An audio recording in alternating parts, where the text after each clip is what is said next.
The stars above Velen Prime used to shine with a golden hue, dancing gently over the blue jungles and crystal lakes of the peaceful world. It was a planet untouched by war for thousands of years, protected by the Concord of Races, a galactic council that banned weapons, conflict, and all forms of violence. Velens were thinkers, builders, lovers of peace. They had no need for weapons. They believed evil was a thing of the past. But they were wrong. It began as a shadow in the sky, a flicker of darkness where no ship should be. First, the orbital. Scans showed nothing. Then all sensors screamed. Something ancient, alive, and cold entered their space. It wasn't a fleet. It wasn't a virus. It was both. Black fog of ships and sound. It did not talk. It did not threaten. It just came, and people started disappearing. Entire cities went silent. Minds vanished mid-thought. Families stood frozen, eyes empty, lips moving without meaning. The Velens, in horror, turned to the one thing they had buried in their deepest archives, a communication device forbidden by the Concord. Built in the time of ancient wars, a device that could send a signal across not just space, but dimensions, across boundaries. To the darkest places, Elder Jethry stood before the console, her hands shaking. "If we do this," her advisor whispered, "they will know where we are." "I know," she replied, "but they are our only hope." And she pressed send. A pulse of white energy shot into the void, faster than light, cracking through space. Like lightning across black glass, somewhere deep in the edges of the galaxy, far beyond the Concord's reach, the signal was heard. The listening station on Pluto's far side hadn't picked up a real signal in over 200 years. It was buried under miles of frozen rock, operated by a single AI and 3 humans, all military grade. When the signal hit, it bypassed normal channels and activated a red protocol no one had seen in decades. The AI, named Watcher 9, woke its crew with 2 words: inbound message. Commander Theo Hale, covered in sleep stubble and steel scars from Earth's forgotten wars, blinked at the screen. The signal wasn't in any Concord language. It wasn't coded in math. It was pure emotion, pure fear, a scream. It entered through sound but echoed directly into the mind. His hands clenched. He turned to the other officer, Lieutenant Voss. "Get me Ghost Command." Voss hesitated. "Sir, if we respond, they ask for help?" "And they asked Earth." Commander Hale stared out at the stars. Time to remind the galaxy why they stopped asking. Deep under the Pacific Ocean, inside a base the rest of the world believed was decommissioned, a long chain of launch codes were unlocked. The Deathworlder protocol was reactivated. Not since the Titan rebellions had it been used. Earth had kept its armies hidden, its technology forbidden, its soldiers forgotten because peace had demanded it. The Concord believed Earth was too dangerous, too aggressive, too human. They were right. But Earth didn't forget what it was. And now it was needed again. Within 12 hours, Fleet Epsilon Red was launched from hidden orbital silos in deep space. Shipyards cloaked in asteroid belts.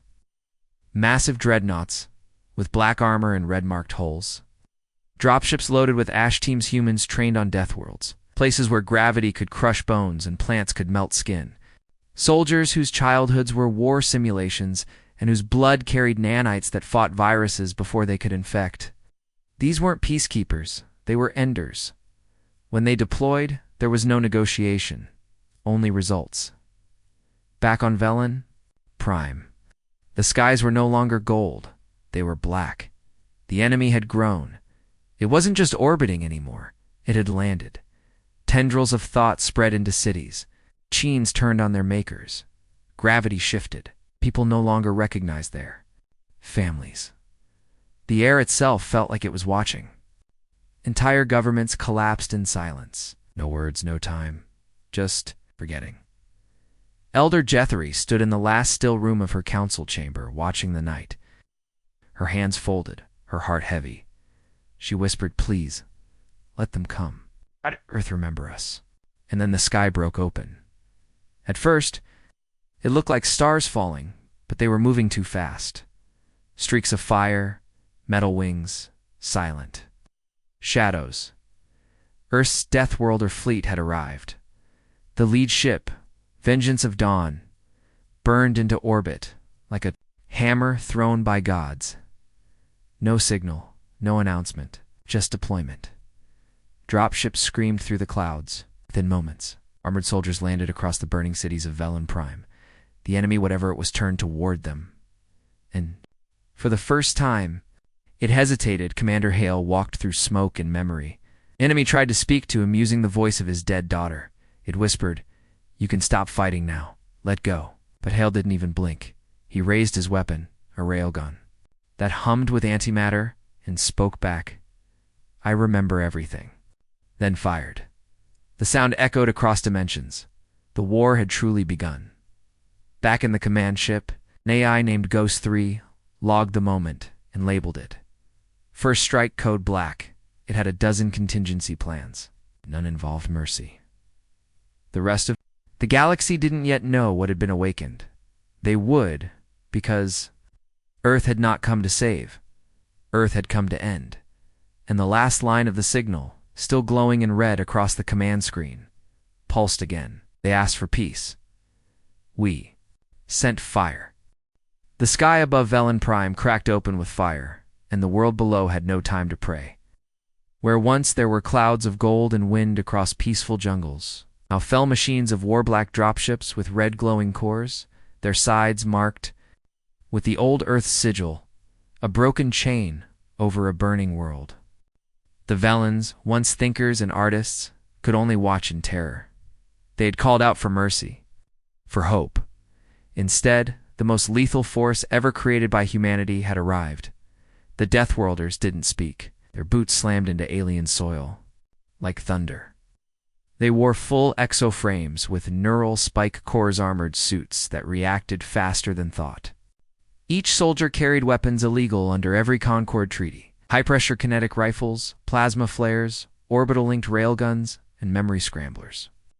But the most dangerous weapon of all was their mind. These weren't diplomats. These weren't peacekeepers. These were humans trained in environments where the atmosphere could poison, or the rain could blind, and the native wildlife could kill you before you hit the ground. Deathworlders didn't adapt to war. They were war. Sergeant Naravek, Calcine.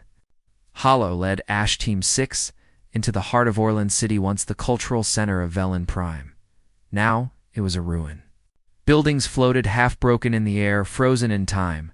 Black tendrils of shadow slithered between walls, whispering in forgotten tongues. Vex's HUD flickered as her squad's coms tried to adjust to the psychic interference. "Signal's dirty," barked Corporal Crew, watching his scanner spike. "We're being watched, but nothing's on radar." "Doesn't matter," Vex said calmly. "It's not flesh, it's thought. Remember your triggers. If it tries to crawl into your mind, burn your brain before it burns your soul." Was the Deathworlder code. If it gets in, take yourself out. They moved fast, room to room, clearing empty apartments filled with half-eaten meals and open books. Not a body in sight, just shadows and voices. One soldier paused. "I heard my brother." "You don't have a brother," Vec reminded him. He nodded, then kept moving. Above them, in orbit, the Vengeance of Dawn was fighting off something new. The enemy didn't launch ships. It launched memories, dark clouds that moved like flocks of birds. Each one carried a pulse of stolen identity, screaming in the voices of the lost. The fleet AI Ghost 3 had already shut down 12% of internal systems to block contamination. But even Ghost 3 was beginning to show signs of drift memory loops forming. Old battle logs playing unprompted. Containment failing. Ghost 3 reported to Commander Hale. "This is not a virus. This is cognition warfare." Hale didn't flinch. "Deploy Void Protocol. Lock this system down." "Sir," said one of the operators. "The Concord will see that as let them." Hale turned toward the main viewport, watching a black sun rise where no star should be. They wanted our help? Now they get our price. Back on the surface, Ash Team 6 found the first survivor, or what was left of one. She floated 5 feet off the ground, mouth open, eyes glowing with a pulsing blue.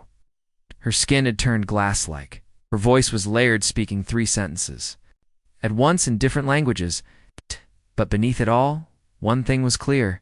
She was repeating the SOS signal again and again and again. "Corporal." Crew raised his rifle. "Wait," Vec ordered.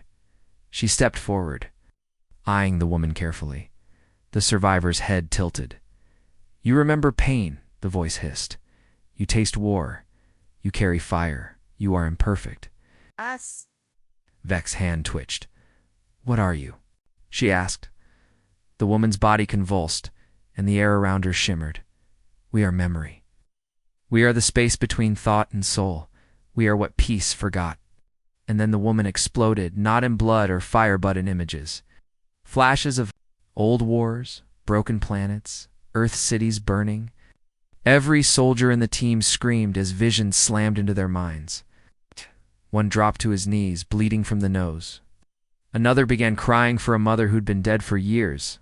Vec gritted her teeth, bit down on her implant chip, and the world inside her head went black. Reset. She came to. Half her team was down, the rest were staring. "Frozen crew," she whispered.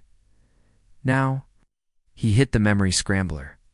A pulse of white energy blasted through their suits, frying emotional receptors and blanking short-term memory. A brutal tool, but the only thing keeping them alive. Vec rose. "Mission priority has changed," she said. "We're not just killing this thing, we're wiping it." Far above, the rest of the Deathworlder fleet was deploying massive EMP spheres, plasma netting, and anti-cognition cannons designed not to destroy bodies, but to silence ideas. They weren't here to fight a battle. They were here to end. Concept Concorde ships arrived at the edge of the Velen system, but too late. Their diplomats broadcast warnings, demanded explanations. Earth didn't respond. The Concorde, horrified, watched live feeds of Earth soldiers destroying entire cities, flattening infected ruins, burning libraries, erasing minds infected with the psychic plague. "This is a crime," one Concorde ambassador cried. Oh, this is extinction. Commander Hale finally responded. He appeared on their screen, armored and cold. "You called it peace," he said. "But you let rot grow beneath it. You silenced your weapons and prayed your nightmares would stay buried." He stepped closer. To the camera. "Earth isn't peaceful. We never were. But when the monsters wake, we're the ones who kill them." The feed cut, the signal was lost, and deep inside Velen Prime, in the heart of the corrupted capital, something stirred. The shadows hissed. The whispers grew louder. The memory mind had found a new face to wear. A human one. It was learning, and it would adapt, unless Earth stopped it first. Velen Prime no longer belonged to the living. Its skies were bruised with black clouds that pulsed like they were breathing. The jungle trees twisted in slow circles, no wind moving them. Streets were silent, cities empty, but the danger had never been louder. It spoke in echoes, in thoughts, in memories. The thing the Deathworlders faced here wasn't a creature or a fleet. It was thought itself, cruel, feeding on memory, speaking in stolen voices. And now it had learned a new trick. It had learned to look human. Ash Team 9 dropped into Sector 7. An old Velen research district now overrun by dark fog. The buildings were cracked but still standing, though none of the lights worked. As their boots touched the cracked stone, Captain Idris Kane scanned the area with a wide-angle cognition filter. Static, no forms, but movement behind every surface. He could feel it. "Keep your masks sealed," he ordered, his voice tight through the coms. "This fog talks. Don't let it in."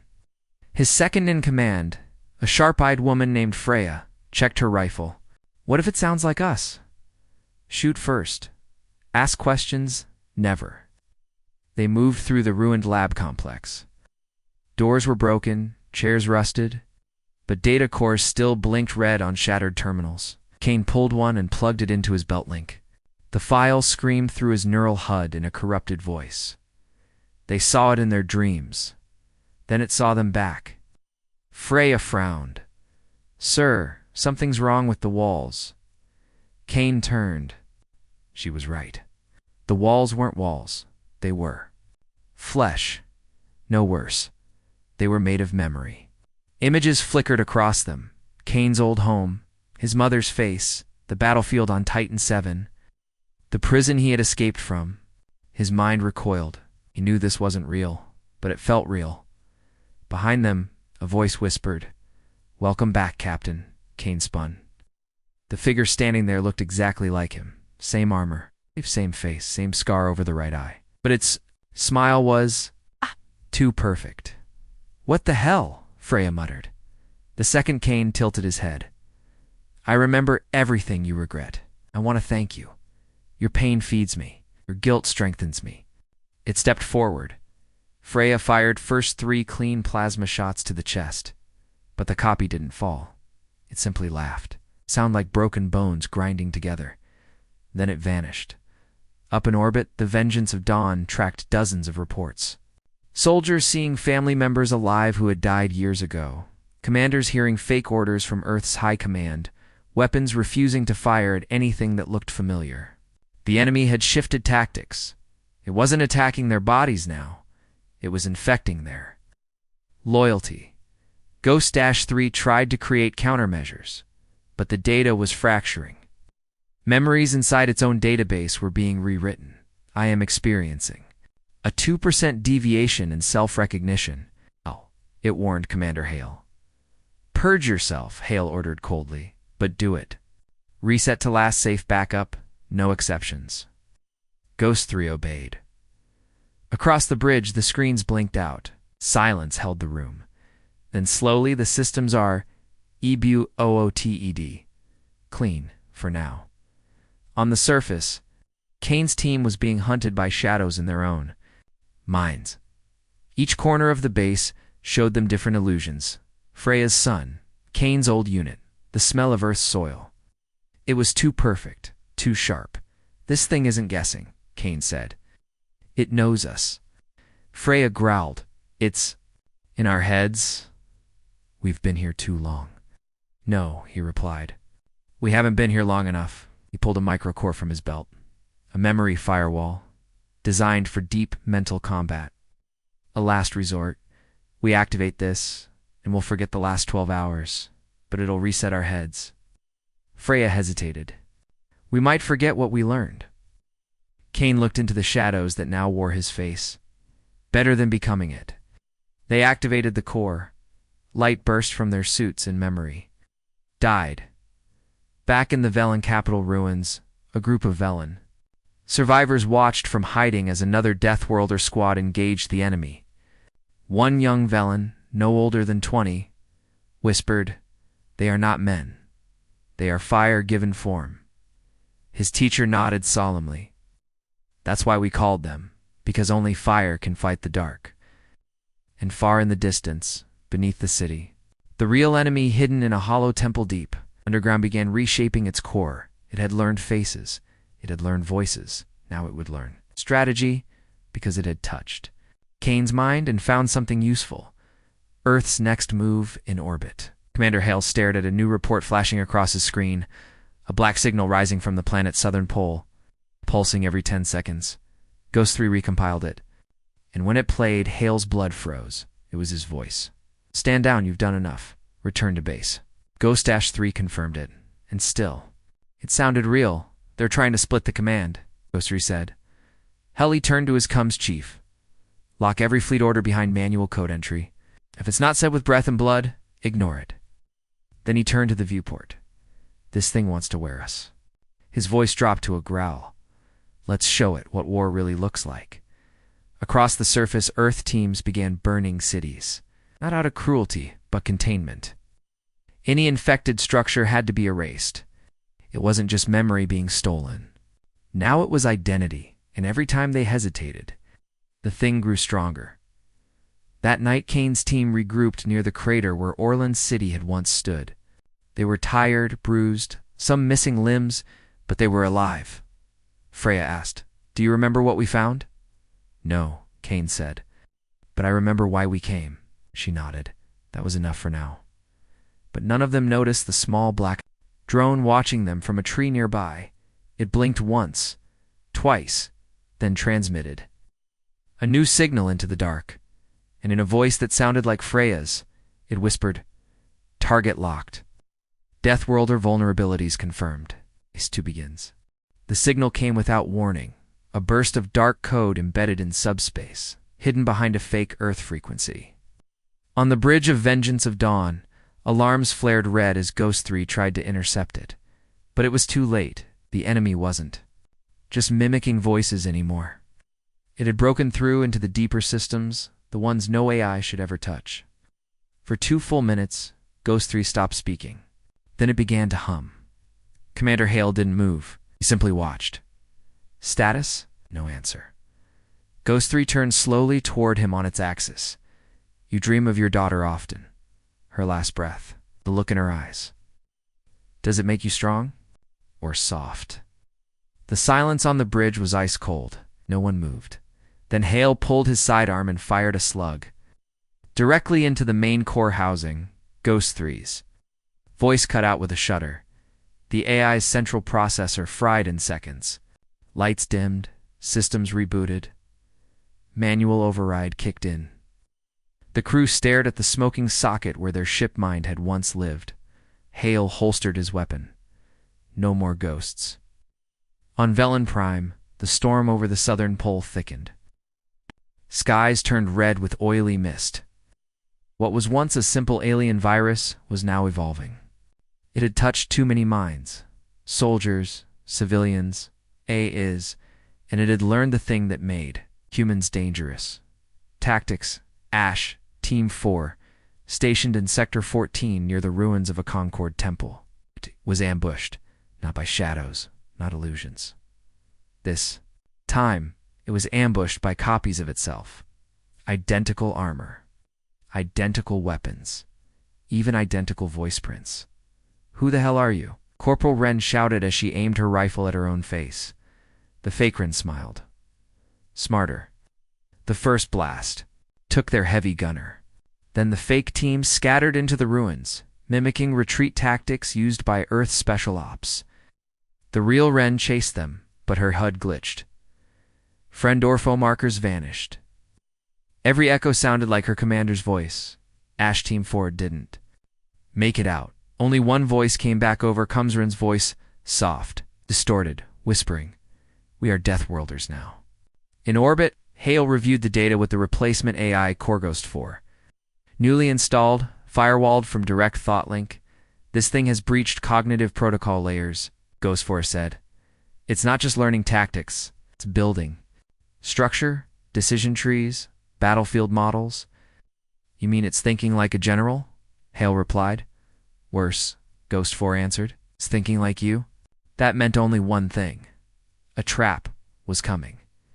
Captain Idris Kane and Ash Team 9 were deployed again. This time to the planetary power grid buried in Valon's ice fields. If the enemy took control of the grid, it could fry the entire fleets. Landing support, Kane knew it. So did the enemy. As they moved through the icy tunnels, strange things began to happen. Their weapons refused to fire. Power cells drained faster than possible, and on the walls, handwritten messages appeared. "Kane, we know you'll come here. Your heart rate spikes when you lie. Your fear makes us stronger." Freya scanned the walls, sir. These were written today, and with our ink, with our gear. Kane's jaw tightened. This is no longer combat. This is chess. They reached the core. It was surrounded by a spiral of infected Concord machines, drones, ships, even statues. Their metal eyes glowed blue, linked by thought threads that shimmered like spider webs. The enemy had built a hive mind, using memory and tech to command. Like a war council, Kane raised his cums. "Oh, this is Kane. It's not adapting. It's leading. Ever you think it is, it's more." Silence then, Hale's voice. "Extract. We're deploying the Mindbreaker." Kane froze. The Mindbreaker was Earth's final tool. Bomb that didn't kill flesh, but shattered every thinking system within its blast zone. Brains, A, is networks even. What? Earth soldiers would lose everything within range, sir. "You'll wipe half the planet's remaining civilians." "I know," Hale replied. "But if we don't, there'll be no galaxy left to save." Kane cut the cum, Freya whispered. Are we gonna run? No, Kane said. We're gonna buy time. Back on the Vengeance, engineers loaded the mindbreaker into a drop torpedo. It pulsed with dark light, a sphere of metal and nightmare tech buried beneath quantum firewalls. The launch tube opened. Hale entered the final code. Then, from the main screen, something strange happened. It was Kane's voice. Commander Hale. Hold launch. We've contained it. Do not drop. Confirm visual ID, Hale said coldly. Ghost 4. Didcont confirmed. Hale stared hard, but he remembered Kane's last words. Whatever you think it is, it's more. He didn't hesitate. Launch anyway. Kane stood on the edge of the core chamber, staring at a mirror image of himself. You wanted to learn how we think, he said. You forgot one thing. Kane smiled grimly. We don't just think. We act. Then the sky cracked, and the mindbreaker fell. The blast lit the southern pole like a second sun. No sound, no scream, just a sudden absence. All memory, all structure. All thought burned away. Every infected Concord. Unit dropped like stone. Every fake soldier vanished, the hive mind gone. Kane's suit went dark. Freya fell beside him. For 20 seconds, their minds were offline, blank slates drifting in cold silence. But Deathworlders don't stay down long. Onboard Vengeance, Hale watched the readouts. Status. Ghost Force scanned the surface. Target silenced. Cognitive network flatlined. Estimated 92% success. And Kane. Ghost 4 paused. Then, no signal. Hale didn't blink. He just whispered. He knew what he signed up for. But deep beneath the ice, in a crack untouched by blast or flame, something stirred. One final whisper. One last voice. Pain is not defeat. You taught us that. The enemy had survived, but now it wasn't just thinking like humans. It was feeling like them. And Earth's war was just beginning. When the mindbreaker detonated over Velen Prime's southern pole, the galaxy paused to watch. The explosion wasn't fire or thunder, it was silence. Cold, brain-burning void that devoured thought. Every sentient system in 100-kilometer radius went dark. Drones dropped like flies. Enemy shadows twisted once, then vanished. Even the trees stopped swaying. For a moment, it looked like the Deathworlders had won. But silence has layers, and something beneath that silence had survived. Captain Idris Kane wasn't dead. He woke up staring at a sky he didn't remember, wrapped in a suit that had shut down everything but his lungs. His memory was a haze-like, trying to recall a dream while drowning. Freya lay nearby, unmoving, her suit's core still rebooting. Kane sat up slowly. His HUD blinked erratically. Memory cores. Fragmented neural sync. Partial threat detection. HFY the blast had done more than reset his tech. It had scraped parts of his mind clean. He couldn't remember his last mission, his last words. But he knew one thing. They weren't. Alone, Freya? He rasped. She stirred. Eyes opened. Empty at first, then focused. You remember me? He asked. Yes. She blinked. Do you remember you? Mostly, he muttered. Then he heard the footsteps. Not metal, not boots bare. Feet, they rose slowly, turning toward the shattered horizon. And there it was. A figure human in shape, but wrong in motion. Its arms were too fluid. Its skin shimmered like oil. And its eyes were Kane's.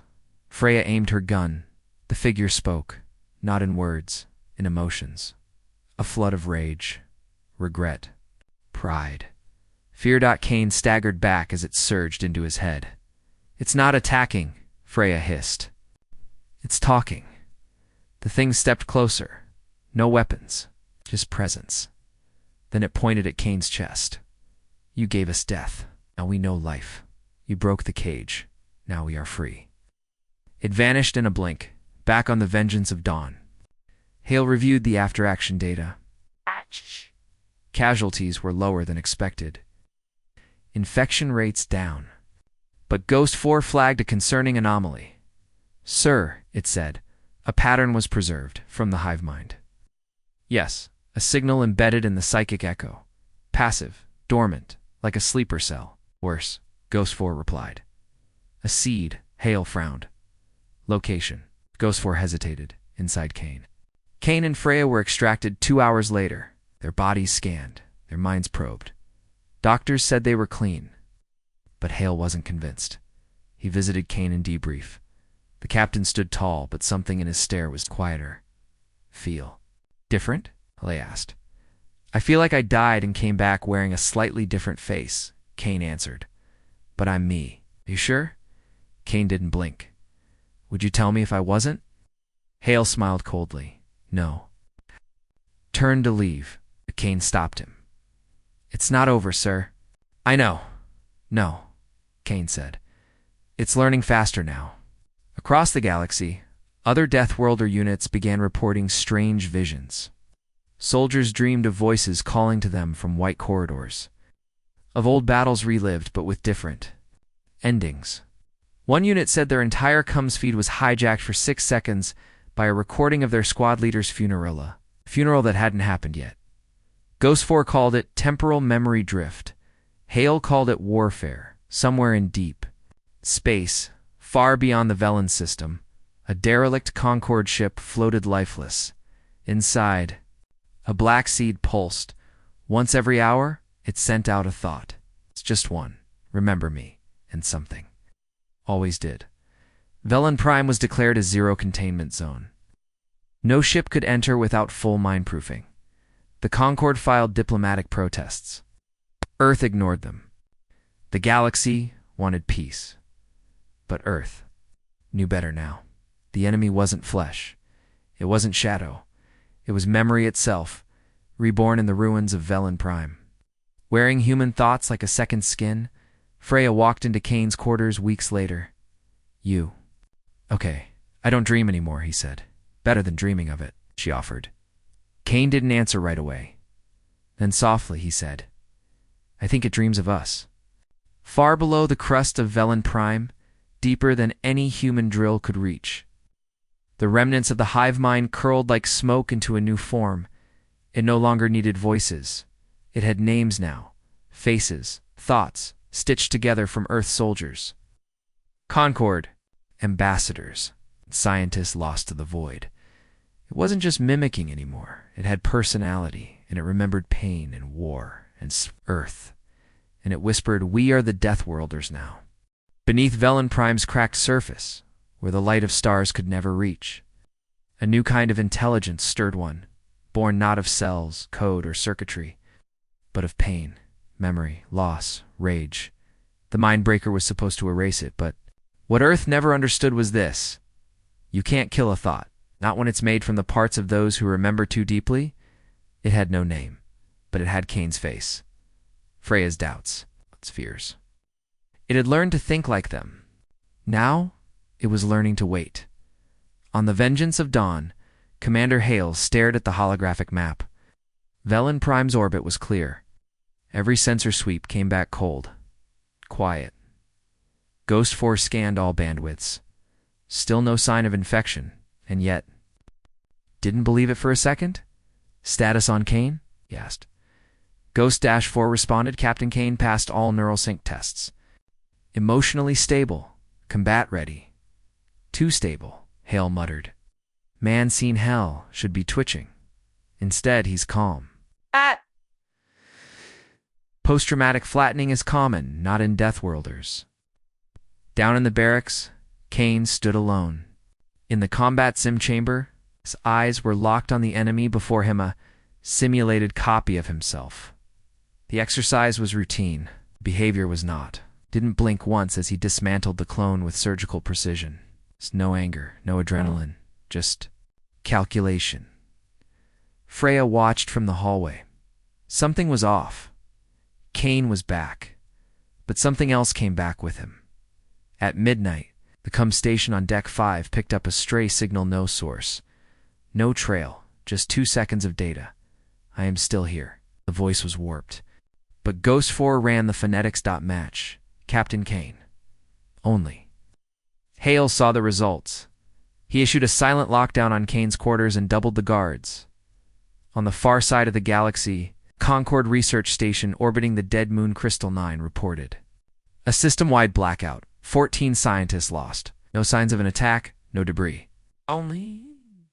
One transmission reached Earth Command before contact was lost. It was a whisper. It was already here. Earth scrambled a fleet. But they knew this wasn't a physical war anymore. The infection had become portable. Memory was its ship. Thought was its fuel. And every human mind it had touched was now a door. Kane sat in his quarters staring into a mirror. But he wasn't looking at his reflection. He was watching it. The thing inside, it didn't speak. Didn't try to control him. It just existed, quietly, deep in his thoughts. Watching. Waiting. He could feel it in every choice. Every hesitation, it didn't push him to kill. It didn't whisper evil. It just asked questions. Why fight? What did Earth ever save? What happens when you run out of monsters and all that's left? It was you. Kane clenched his fists. It was a parasite, yes. But more than that, it was a mirror. Freya visited later. He didn't turn around. You ever wonder if we brought it with us? He asked. She stiffened. What are you talking about? What if we're not infected the way we think? What if it doesn't need to control us to win? What if it just changes how we think over time? That's how it started, she said coldly. The Concord thought the same thing. That a little adaptation was harmless. Now look at their worlds. Kane smiled slightly. I still remember who I am. But I also remember everything it saw. The fear, the hunger, the way we looked to it, like fire from the sky. Freya stepped. Closer? Are you saying it's right? No, I'm saying maybe we're not as different as we want to believe. In secret, Hole A summoned Ghost 4. I want a kill protocol installed on Kane's neural chip. Instant override. No debate. Ghost 4 hesitated. That violates Deathworlder operating charter. He is your most effective? Do it.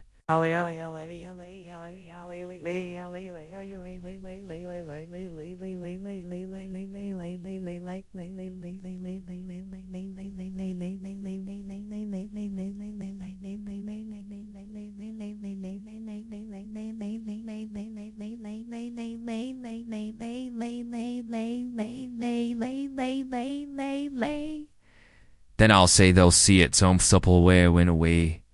Go Friday twinnels. Tell Silesimes. Gotta lay wald. Goin' well go.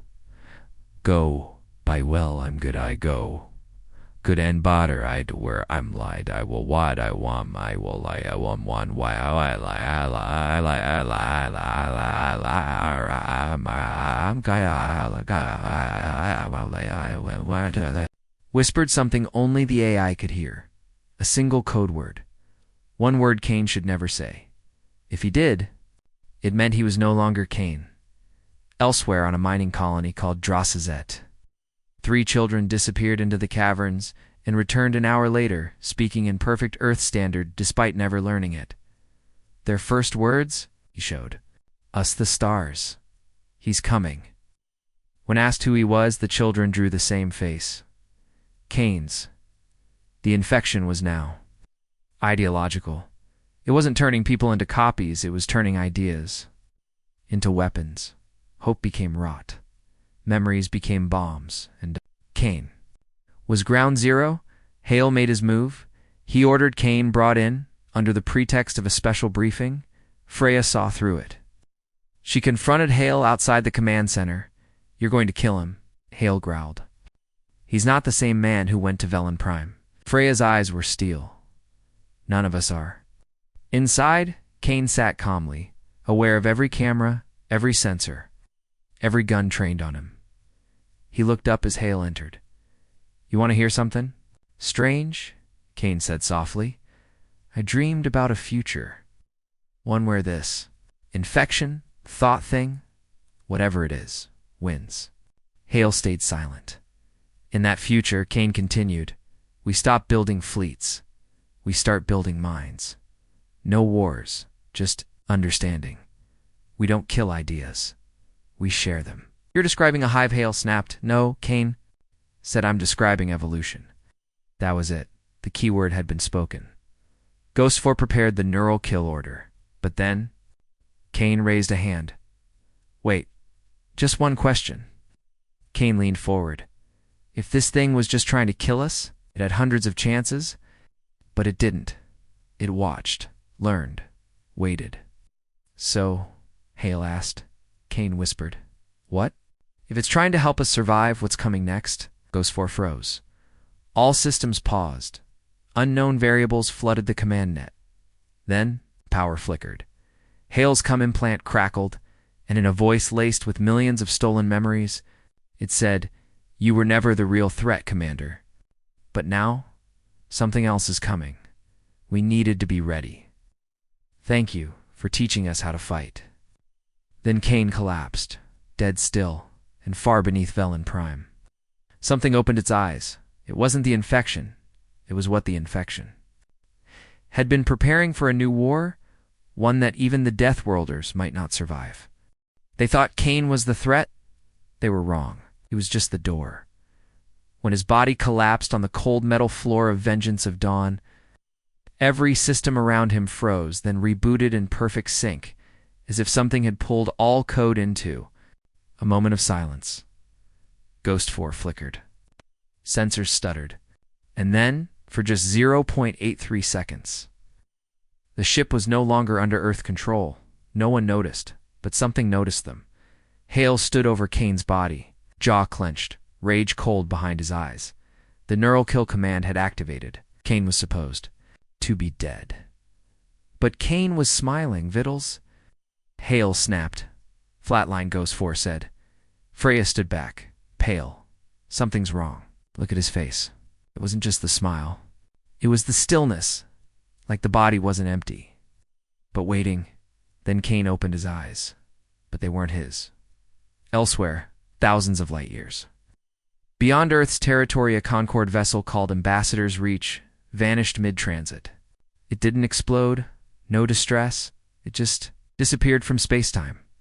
Every known species in the galaxy scanned the route. All they found was static. And in that static, one sentence, we are not what you should fear. Back aboard the Vengeance, Kane stood again, slowly.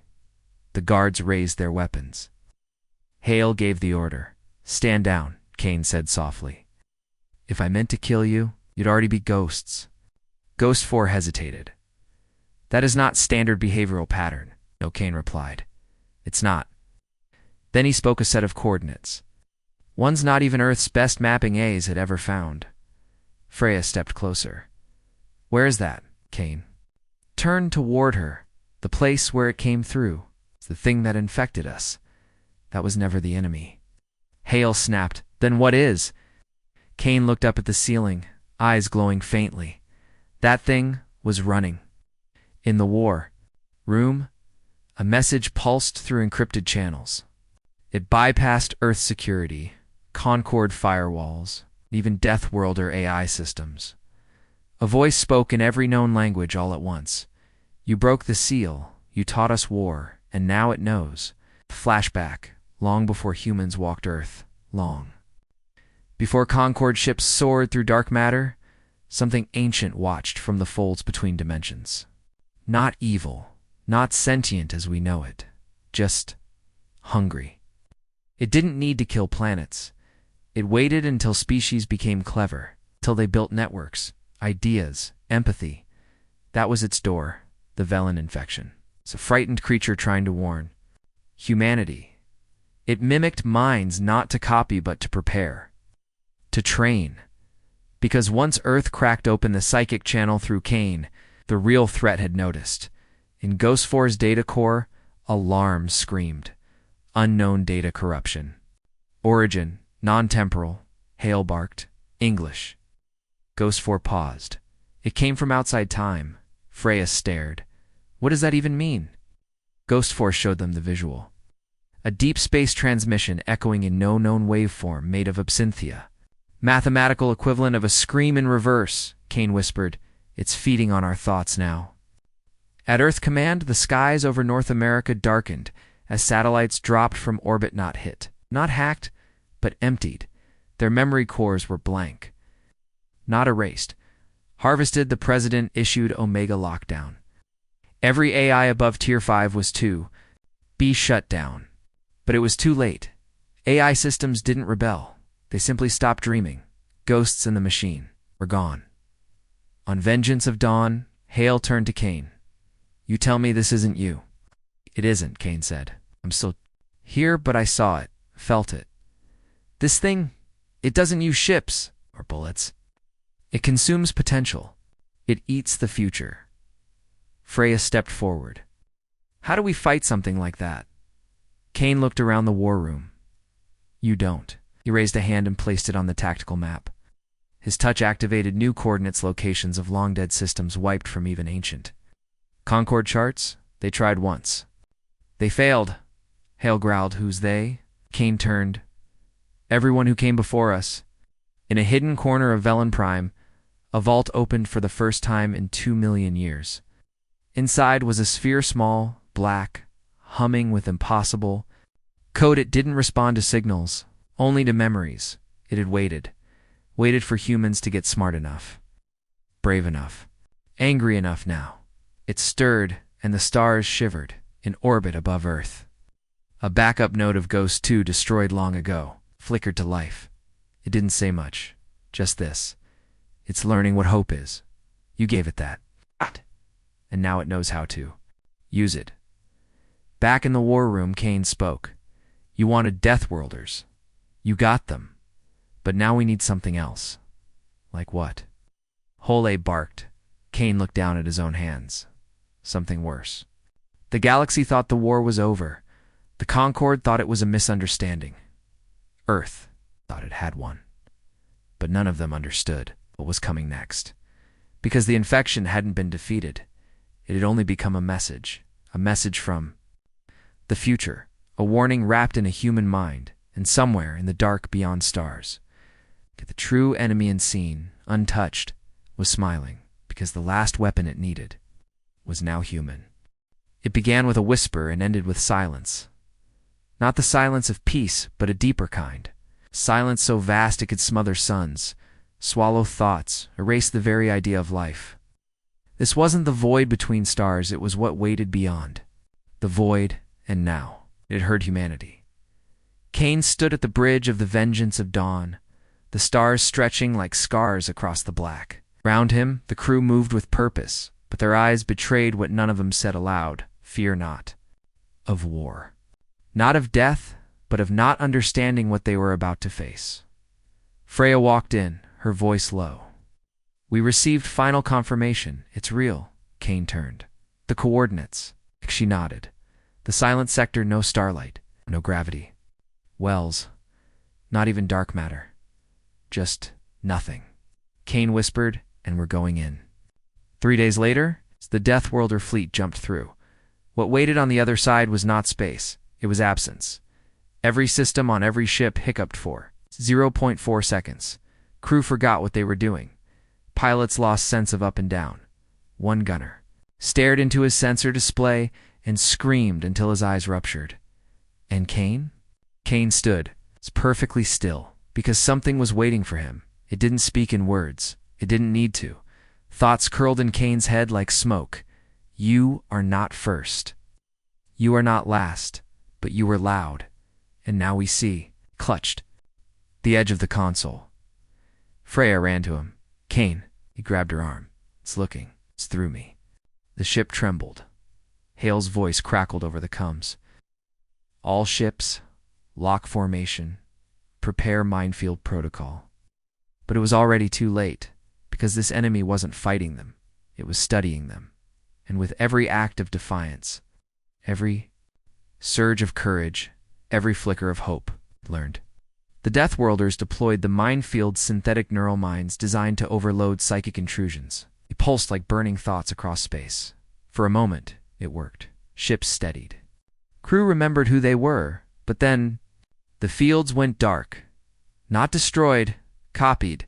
The enemy didn't block the weapons.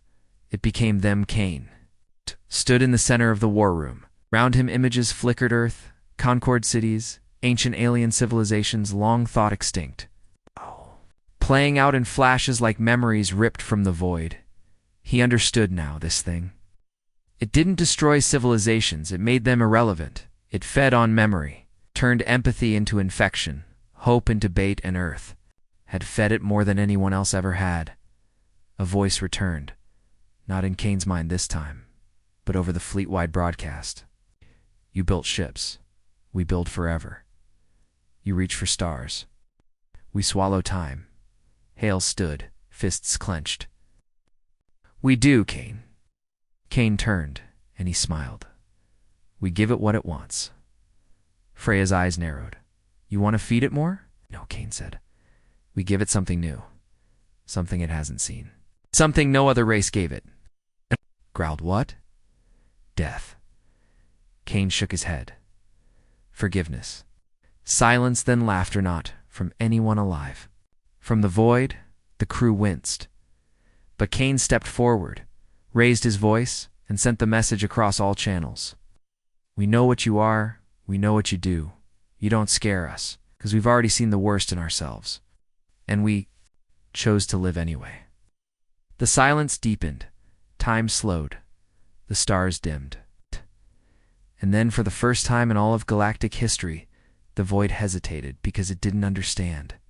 It knew anger. It knew pain. It had consumed empires built on logic, greed, and fear. But this irrational, self-destructive, messy, noble act of mercy, this was human, and it didn't know what to do with it. The Deathworlder fleet burned bright in that darkness. Minds locked in unity, ready to die, not for victory, but for meaning, and that meaning became a weapon. The enemy cracked. It didn't. Shatter it simply, folded, collapsed in on itself. Kane felt it. The pressure. The silence peeling away. The thought retreating, not destroyed but afraid. Hours later, Earth received a transmission raw, distorted, and soaked in static. But it was from Kane. He stood in the bridge, wounded but alive. We made it blink. And sometimes, that's enough. Balan Prime's skies cleared. The infected children on Drossa's ate. Stopped speaking in dreams, and the psychic vault beneath Earth's moon powered down. Its purpose fulfilled. Kane never returned to command. He disappeared into deep space with Freya and a handful of trusted minds, searching for others like the one on Velen Prime. Not to kill, to understand. The galaxy would rebuild. Concord, Earth, Deathworlders, all scarred but alive, and in the deep, quiet reaches of the cosmos. The great silence pulsed softly, watching, waiting, remembering. The one race that didn't try to conquer it or hide from it, but simply said, we see you, and we forgive you. Not a war one, not peace, something stranger, something more powerful. Survival with soul and the stars. Shone a little brighter that day.